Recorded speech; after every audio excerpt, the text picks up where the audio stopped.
જ્યારે વિશ્વ મહિલા દિવસની ઉજવણી થઈ રહી હતી ત્યારે જૂનાગઢની ભક્ત કવિ નરસિંહ મહેતા યુનિવર્સિટીની દીકરીઓએ ગિરનારના દુર્ગમ જંગલોમાં નવો ચીલો ચાતર્યો હતો.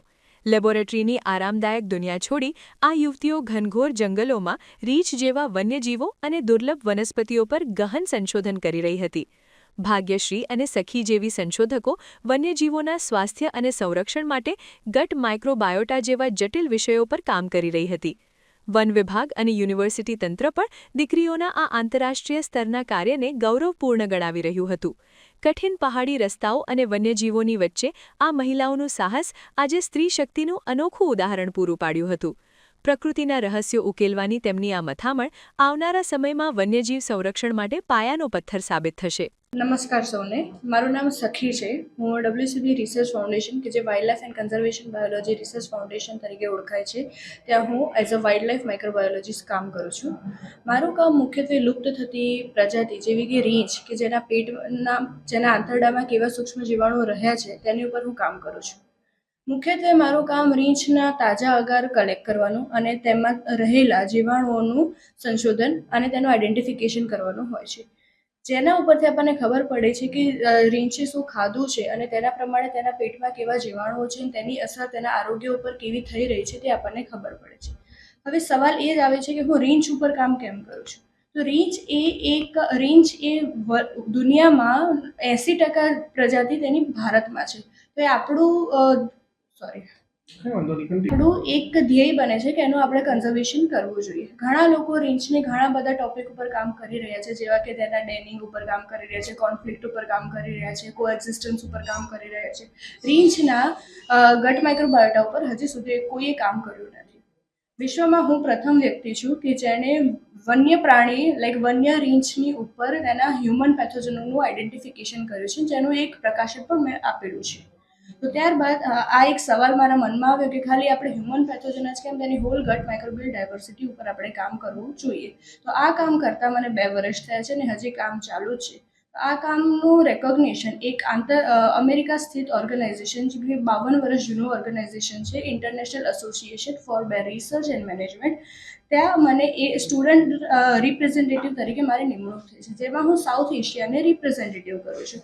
આ એક વિશ્વ ધોરણે મને સિદ્ધિ પ્રાપ્ત થયેલી છે અને આ કામ કરવા માટે મને ઘણી રાષ્ટ્રીય અને આંતરરાષ્ટ્રીય કક્ષાએ ઘણી બધી ગ્રાન્ટ પણ મળેલી છે, કારણ કે આ કામ કરવું એ ખૂબ જ કોસ્ટલી થઈ જાય છે. આપણે ઘણા બધા એમાં પૈસા જાય છે. તો આંતરરાષ્ટ્રીય કક્ષાએ મને એના માટે કામ કરવા માટે નેધરલેન્ડનું ઓર્ગેનાઇઝેશન છે, અમેરિકાનું ઓર્ગેનાઇઝેશન છે, યુએસએના ઝૂ છે, તેના દ્વારા મને ગ્રાન્ટ આપવામાં આવી છે. તો તે બધાનો હું ખૂબ ખૂબ આભાર માનું છું. મહિલા દિવસ માટે હું એટલું કહેવા માંગીશ કે આ કામ કરવું એ એક ખૂબ જ અલગ છે. ઘણા લોકોએ મને ના પાડી. હું માઇક્રોબાયોલોજીસ્ટ છું. મેં BSc MSc મારું માઇક્રોબાયોલોજી વિષયમાં પૂરું કર્યું છે. પરિવારમાં અને સમાજમાં એવું હોય કે અગર છોકરીઓ માઇક્રોબાયોલોજી કર્યું છે તો તે લેબમાં કામ કરશે કે પછી ફાર્મસીમાં કામ કરશે કે એવી રીતે કામ કરશે. બટ મેં વિષય પસંદ કર્યો વાઇલ્ડ લાઈફ, કે જે એકદમ જ અલગ વિષય છે. ઘણા લોકોએ મને ના પાડી કે તમે માઇક્રોબાયોલોજીના વિદ્યાર્થી થઈને તમે વાઇલ્ડ લાઈફમાં કામ કેવી રીતે કરશો. તે ત્યાં કામ કરવું બહુ જ ડિફિકલ્ટ છે, ત્યાં ફિલ્ડમાં કામ કરવું, ઉનાળામાં કામ કરવું બહુ ડિફિકલ્ટ છે. અને આપણા ગુજરાતમાં રીંછની પ્રજાતિ છે, નોર્થ ગુજરાતમાં અને સેન્ટ્રલ ગુજરાતમાં ફેલાયેલી છે. આપણે સૌરાષ્ટ્ર બાજુ એ સંખ્યા ઓછી છે. તો નોર્થ ગુજરાત અને સેન્ટ્રલ ગુજરાતના જે જંગલ છે એ ડ્રાય ફોરેસ્ટ છે, એટલે સૂકા જંગલ છે, અને સેન્ટ્રલ ગુજરાતના મિક્સ ફોરેસ્ટ છે. તો જેના લીધે ઉનાળામાં ફ્રેશ સેમ્પલ કલેક્ટ કરવા રીંછ માટે ખૂબ મુશ્કેલ થઈ જાય છે.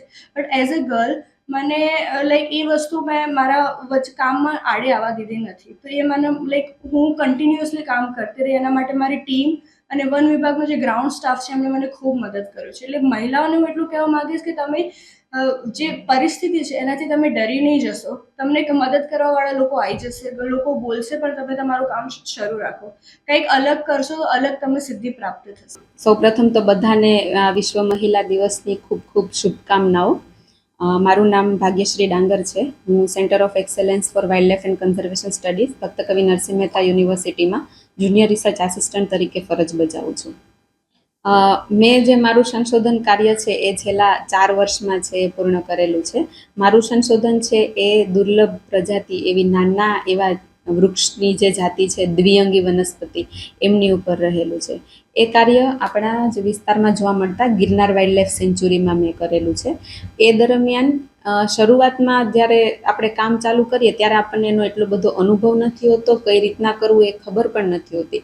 શરૂઆતમાં બહુ મુશ્કેલીઓ પડેલી છે કે ચોમાસા દરમિયાન મારું આ કામ રહે છે. તો ચોમાસામાં ગિરનારમાં જઈ અને ફિલ્ડ વર્ક કરવું અને પહાડ અને આજુબાજુના રસ્તાઓ ઉપર ચડી અને જવું, ચોમાસાના ચાલુ વરસાદે ત્યાં જવું, એ બધું જો ધ્યાને લઈએ તો શરૂઆતમાં આપણે શીખતા ટાઈમ લાગે, 2 વખત પડી અને ઊભા પણ થઈએ. પણ જો ત્યારે મેં આ કામ અટકાવી દીધું હોત તો આ સિદ્ધિ સુધી હું ન પહોંચી હોત.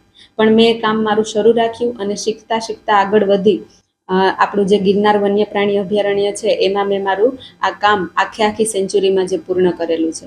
એટલે જો શરૂઆતથી લઈ અને છેલ્લે સુધી મેં મારો જે કોન્સેપ્ટ હતો એ ક્લિયર રાખ્યો અને દરેક વસ્તુ જે દ્વિઅંગી વનસ્પતિ રિલેટેડ હતી એની ઉપર મેં મારું કાર્ય કર્યું.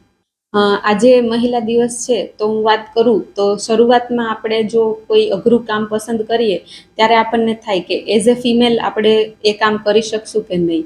તો જ્યારે મને આ વિચાર આવ્યો ત્યારે સૌથી પહેલાં માતા એટલે કે આપણી મમ્મીને મેં પૂછ્યું કે મમ્મી આવી રીતના છે. ત્યારે માતા આપણને જે વસ્તુ થઈ શકે છે, નથી થઈ શકતી કે શું છે બધો આઈડિયા આપી દે. તો એણે કીધું કે જો તું કરી જ લઈશ પણ આવી બાબતોનું ધ્યાન રાખજે. એ વસ્તુ સાથે મેં કામ ચાલુ કર્યું અને પછી આ જે સંશોધન કાર્ય પૂર્ણ કર્યું ત્યારે મને એમ થયું કે નહીં, એઝ એ ફિમેલ આપણે એવું નહીં વિચારી લેવાનું કે આ કામ અઘરું છે, મારાથી થશે કે નહીં થાય. જો આપણો કોન્સેપ્ટ ક્લિયર હોય અને આપણો વિચાર અડગ હોય તો આપણે એમાં પાછળ નથી પડી શકતા. તો બધા જ મહિલાઓને મારી એ નમ્ર અપીલ છે કે તમે કોઈ પણ વસ્તુ ધારો તો એ તમે કરી જ શકશો. એક વખત શરૂઆત કરીને જુઓ, એન્ડ સુધી તમને આપોઆપ પહોંચી જશો. પહેલાં તો વિશ્વ મહિલા દિવસ નિમિત્તે દરેક મહિલાઓને શુભકામના આપું છું. અને આજના સમયમાં જ્યારે આપણે ઇક્વાલિટીની વાત કરીએ છીએ, જ્યારે આપણે ફ્રીડમની વાત કરીએ છીએ, ત્યારે એ કહેવું ઘટે કે આજની દીકરીઓ છે એ દીકરાઓની જેમ જ, છોકરાઓની જેમ જ હવે વાઇલ્ડ લાઈફમાં પણ એટલી જ રસ લેતી થઈ છે. વન્ય જીવનને લગતા સંશોધન કરવા, જંગલમાં ટ્રેકિંગ કરવું, જંગલમાં જઈ અને સંશોધન કરવું, એ બધી બાબતોમાં પણ હવે આપણી દીકરીઓ છે એ સૌથી આગળ છે અને ખૂબ સારું કામ કરે છે. એટલે આજના દિવસે મારે દીકરીઓને એ પણ કહેવું છે કે જે દીકરીઓ અત્યારે ભણે છે અથવા દીકરીઓ જે પોતાના સપનાઓ જોઈ રહી છે એને એ પણ કહેવું છે કે એવું કોઈ કામ નથી, એવું કોઈ સંશોધન નથી કે જે આપણે એવું કહી શકીએ કે એક દીકરી તરીકે ના કરી શકીએ અથવા એક મહિલા તરીકે જંગલમાં જઈને કામ ના કરી શકીએ. અમારું જે સેન્ટર છે, centre of excellence four wild life, જે ગુજરાત સરકાર દ્વારા ભક્ત કવિ નરસિંહ મહેતા યુનિવર્સિટીને અવોર્ડ થયેલું છે, આ સેન્ટરમાં વાઇલ્ડ લાઈફમાં રિસર્ચ કરીએ છીએ. અને વાઇલ્ડ લાઈફમાં રિસર્ચ કરવા માટે ઘણી બધી દીકરીઓ પણ અહીંયા આવે છે અને બહુ સારું સંશોધન જંગલમાં જઈને, એકલા જઈને કરતી હોય છે. અને જંગલમાં ફરવું, જંગલમાં સાંજના સમયે, વહેલી સવારના સમયે જવું અને સેમ્પલ કલેક્શન કરવા, આ બધા કામ એ લોકો કરતા હોય છે. તો આ સેન્ટર દ્વારા આવી દીકરીઓને પણ પ્રોત્સાહન આપવામાં આવે છે. અને અમારી અમુક દીકરીઓ છે એ અહીંયા સંશોધન કરી, ગિરનારમાં સંશોધન કરી અથવા તો ગુજરાત રાજ્યના જંગલોમાં સંશોધન કરી અને વિશ્વમાં આંતરરાષ્ટ્રીય ક્ષેત્રે પણ પોતાનું નામ ઉજાગર કરેલ છે. અને એના દ્વારા અમારા સેન્ટરનું અને ભક્ત કવિ નરસિંહ મહેતા યુનિવર્સિટીનું નામ પણ આગળ કરેલું છે. હા, અમારે ત્યાં જે સંશોધન કરે છે જુનિયર રિસર્ચ આસિસ્ટન્ટ તરીકે અમારી બેન ભાગ્યશ્રી, એ છેલ્લા 4-5 વર્ષથી ગિરનારમાં સંશોધન કરે છે, ગિરનારની દ્વિઅંગી વનસ્પતિઓ માટે. અને ગિરનારના ખૂણે ખૂણો ફરેલી દીકરી છે. એટલે અમે બધા આખું સેન્ટર અને અમે હસતા હસતા ગિરનારનું જીપીએસ તરીકે અમે એને ભૂલામણા નામથી બોલાવીએ છીએ. 2008માં ભારત સરકાર દ્વારા ગિરનાર જે રિઝર્વ ફોરેસ્ટ હતું એને અભયારણ્ય જાહેર કરેલું છે. અભયારણ્ય જાહેર કરવા પાછળનો હેતુ એ જ છે કે દુર્લભ વનસ્પતિઓ અને જે દુર્લભ પ્રાણીઓ છે એ સચવાય.